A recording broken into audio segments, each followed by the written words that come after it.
అందరికీ. నాకైతే పాప తను అంటే ఈ డ్రెస్ ఎవరైతే ఇచ్చారో అమ్మాయి నాకు డ్రాయింగ్ చేసి ఇచ్చింది అన్నట్టు. ఇలా డిజైన్ చేయాలో ఒకసారి చూడండి మీరు. నిజంగా తను ఎప్పుడు ఇలాగే చేసి అంటే డ్రాయింగ్ చేసి తీసుకొస్తుంది అన్నట్టు. ఇక్కడ చూడండి, ఇది లెహెంగా. ఈ లెహెంగాకి ఇలా కింది వైపున బార్డర్ రావాలి, ఇక్కడ పైన ఏమో ఇట్లా నడుము పట్టి రావాలి. అండ్ ఇది వచ్చేసి బ్లౌజ్ అన్నట్టు. ఇది అంటే ఫ్రంట్ ఓపెన్, బట్ ఇక్కడ మనం ఈ కట్టు మాత్రమే ఇవ్వలేదు అండ్ మిగతా సేమ్ ఇచ్చాము. అండ్ ఇది వచ్చేసి బ్యాక్ సైడ్, మనకు బ్లౌజ్ ఒకటి బ్యాక్ సైడ్ అన్నట్టు. ఇలా మ్యాప్ గీసి తీసుకొచ్చింది మొత్తం. అండ్ చూడండి ఎంత క్లియర్గా అర్థమయ్యేటట్టు ఉందో. ఇప్పుడు దీన్నే మనం చూద్దాము ఎలా సేమ్ డిజైన్ చేసామా లేదా అన్నట్టు.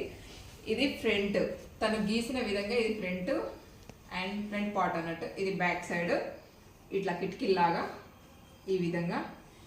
అండ్ ఇది వచ్చేసి లెహంగా. బాగుంది కదా? ఇలా మీరు ఎప్పుడైనా చేశారా? తప్పకుండా కామెంట్ చేయండి.